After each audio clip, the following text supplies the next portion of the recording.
Embrace the absurd. Embrace the absurd. Tim Gibson.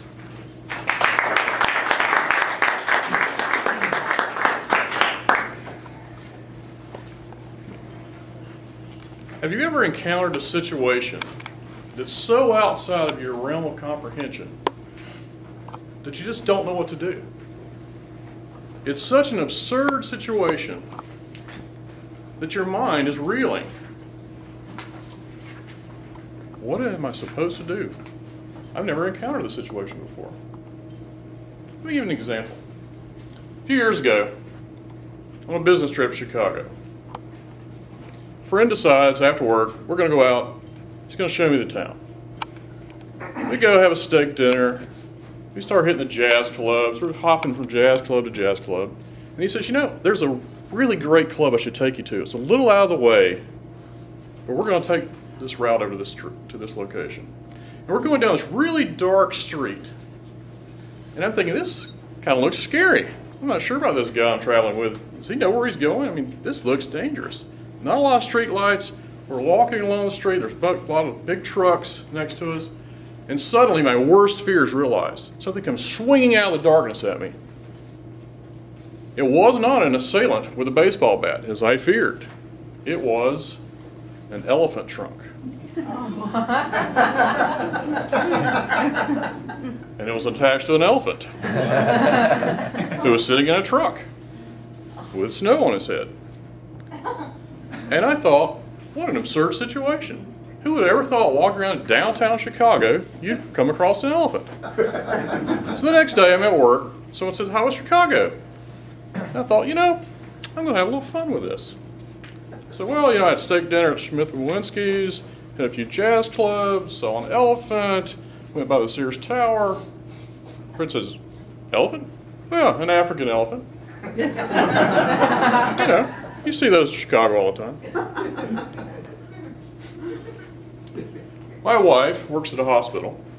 Recently, she was given a recognition as a valued employee, and this recognition involves several of your friends placing pink flamingos in your yard. 100 pink flamingos. Oh my gosh. I walked outside Sunday morning to get the neighborhood, in the robe, going out to the curb, pick up the newspaper, and suddenly realize I'm surrounded by 100 pink flamingos.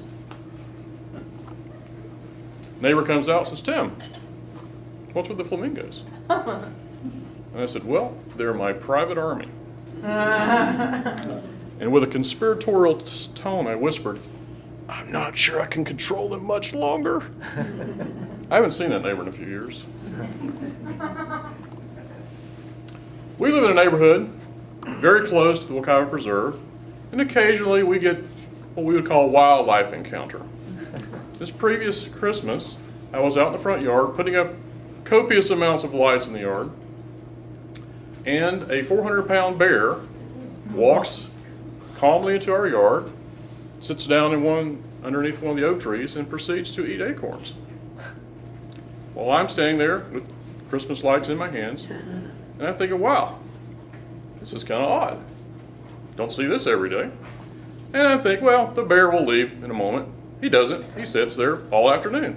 And I thought, well, I'm going to finish putting up my decorations, so I do that.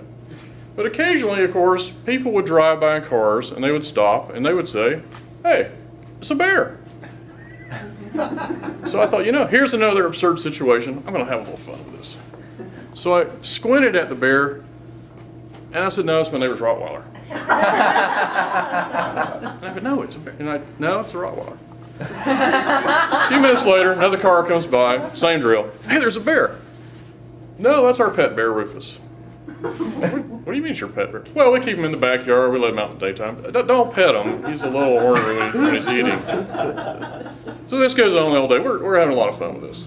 A few years ago, we went on a trip to Key West. And for those of you who've been to Key West, you understand it's a place of, let's say, liberal persuasion. Very liberal persuasion. And we requested a room in the hotel, a room that had a view. Because you always want a room with a view if you're staying at the beach or staying near the coast. And we got to the hotel. We're a little disappointed. The hotel's kind of just your normal motel, hotel, parking lot, rooms that open on the parking lot, no view, there's no pool, there's no recreation, there's nothing. It's just a hotel, which is okay, I guess, if you're staying in Key West. A lot of things to do in Key West. But when we checked into the room, we noticed there's a small window in the back of the room. So we go and raise the shades. My wife and I are looking out. And this is a view, this is the view, onto the hotel next to ours. And this hotel has everything we don't. It has a beautiful pool, it has a jacuzzi, it has a volleyball court, it has a tiki bar outside, it has a boat dock that people can pull up and come into the property and have a drink. What a wonderful location. It had just one additional feature. It was all nude. So we're having dinner that night. We also traveled to Key West with some other couples, and we were talking about things we had done during the day and things we had seen. And of course the topic came up with the room. How do you like your room? And we assumed everyone else had the same room we did with a window in the back. We discovered they did not. We were the only ones that had the room with a view. So we devised a plan on the spot. We were going to go crash the hotel behind us.